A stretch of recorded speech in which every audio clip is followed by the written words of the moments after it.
Thank you teman-teman yang udah nonton plus minus ikut grup tour dari Indonesia. Nah, yang selanjutnya kita bakalan bahas mengenai plus minus ikut tour and travel langsung dengan lokal travel agent yang ada di Jepang, atau kita sebut dengan private tour, bukan grup tour ya. Nah, private tour itu adalah sebutan kalau misalnya kita jalan-jalan tanpa ikut grup tour dari Indonesia dan anggotanya itu hanya keluarga kita sendiri. Nah, di private tour sendiri sebenarnya dibagi menjadi dua lagi, ada dua versi. Ini yang pertama, misalnya teman-teman, Bapak Ibu semuanya minta tolong travel agent biasa yang ngurus grup, minta tolong secara khusus spesial untuk bikinin private tour khusus keluarga Anda. Misalnya satu keluarga hanya 10 orang pergi ke salah satu travel agent A misalnya.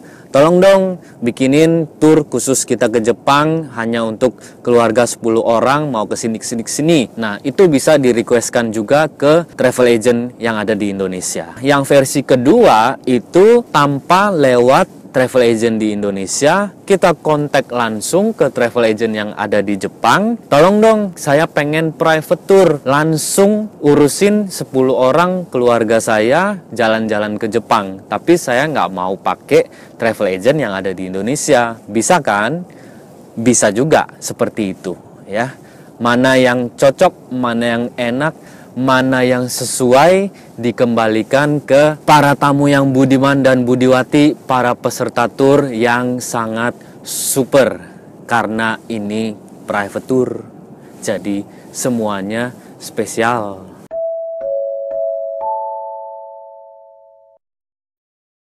Oke, kita mulai dari minus poinnya dulu ya. Minus poinnya ini jelas karena ini bukan grup tour ya, nggak ada minimum kuota, ini private tour kecil, otomatis biayanya akan lebih mahal daripada grup tour.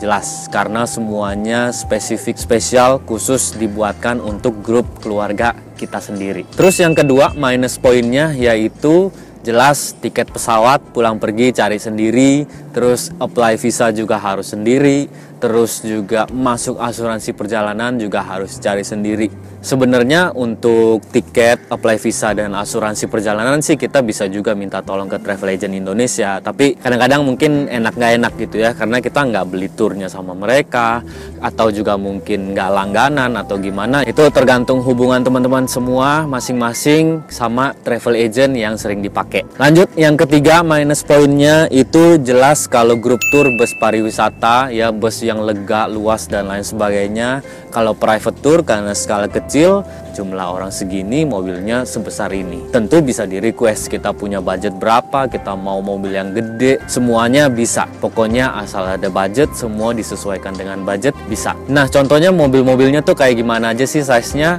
Teman-teman bisa cek di sini.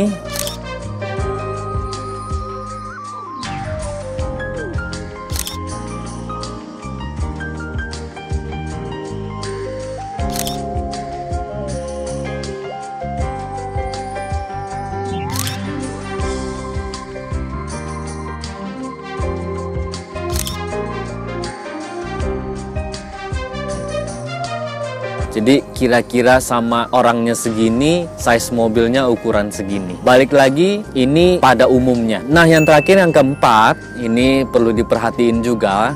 Walaupun ini tour khusus, tour private keluarga kita, tetap ada aturan dan regulasi yang harus ditaati dan diikutin. Jadi bukan semata-mata karena kita bayar lebih mahal, terus private tour dan lain sebagainya, kita bisa pakai bus lebih lama, kita bisa pakai jalan-jalan sampai malam dan lain sebagainya. Nggak seperti itu, karena tetap ada standar operasional prosedur di Jepang, baik grup tour ataupun private tour. Baik peserta tour, tour guide, dan juga driver, dan juga aturan penggunaan jam operasional kendaraan dan lain sebagainya, semua harus tetap diikutin sesuai aturan yang ada di Jepang. Kalau kita bandingin dengan grup tour, minus poinnya mungkin nggak terlalu banyak. Nah, sekarang kita lihat plus poinnya ada di mana aja kalau kita menggunakan private tour atau tour langsung dengan local travel agent di Jepang kayak gimana.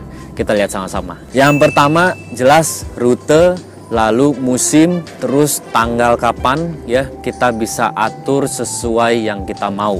ya, nggak ada fixed route. Jadi kita atur sesuai yang kita mau, customize, kita mau pergi kemana, kita konsultasiin, kita mau prioritas kategori jalan-jalan seperti apa, kita bisa pilih, kita bisa arrange sendiri. Misalnya teman-teman ada request sesuatu gitu kan, banyakin shoppingnya, atau banyakin hotel tradisionalnya, atau banyakin hotel yang ada onsennya, atau misalnya lagi musim dingin, banyak aktivitas snow activity-nya, main ski, snowboard, dan lain-lain. Kalau misalnya lagi sakura, bener-bener tempat yang jarang banget turis asing pergi untuk lihat hanami atau lihat sakura dan lain sebagainya, kita bisa request spesial kalau kita ikut private tour.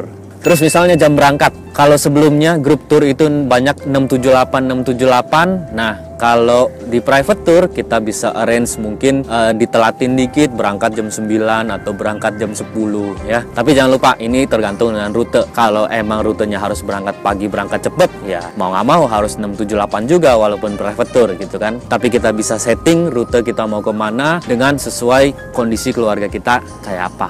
Terus lanjut, makan on the spot atau makan sesuai yang kita mau. Kita bisa minta tolong untuk dibookingin restoran yang kita mau pergi, restoran khusus yakiniku kah, restoran khusus shabu-shabu kah, yang nggak terima grup, restoran private, restoran high end atau fine dining yang terkenal segala macem, itu kita bisa minta tolong ya. Saya pernah ke restoran tahu, jadi menunya dari appetizer, main dish, dessert, semuanya itu dari tahu. Satu orang sekitar 12 ribuan ya, 12 ribu yen itu mungkin 1.400.000-an. Apa nggak jadi so tahu gitu ya, makan tahu 12 ribu yen gitu kan. Kita di Indonesia mungkin makan tahu ya 100 yen gitu ya, 200 yen gitu kan. Ini makan tahu aja 12 ribu. Ya itu enaknya plus poinnya dari private tour ya. Kita bisa requestkan mau ke restoran yang kayak gimana. Oke, lanjut, kita bisa request mobil. Itu mau hari apa aja kita nggak pakai mobil, misalnya di dalam kota doang, mau cobain naik kereta dan seterusnya. Khusus untuk luar kota aja naik mobil, begitu sampai dalam kota di Tokyo atau di Osaka misalnya 2-3 hari berlanjut nginep di tempat yang sama, nggak mau pakai mobil ya, kita bisa juga request di situ. Jadi bisa pengalaman juga ya kayak orang lokal naik kereta. Lanjut, lebih bisa nikmatin momen secara maksimal. Kita pergi ke satu tempat, nggak ada keharusan balik selesai jam berapa, dibatesin sama local guide-nya dan lain sebagainya. Selama jam tour masih memungkinkan, kita misalnya mau ke Gotemba Outlet misalnya, kita butuh 6 jam di Gotemba Outlet untuk belanja, ya udah 6 jam. Yang penting schedule selanjutnya itu kita tahu aja apa yang mesti dihapus, apa yang mesti diundur, dimajuin dan lain sebagainya. Itu fleksibel, beda sama grup tour yang nggak bisa fleksibel. Tapi kalau private tour lebih fleksibel selama dalam koridor yang masih bisa diatur time schedule-nya. Yang terakhir, mau berapa hari, berapa malam di Jepang, terserah. Selama yen masih banyak, belum habis. Selama visa waiver atau masa stay-nya masih ada 15 hari, 14 malam, teman-teman mau maksimalin stay-nya di Jepang, itu ya bisa-bisa aja. Yang penting sesuai budget, ini bisa diatur berapa lama ke Jepangnya.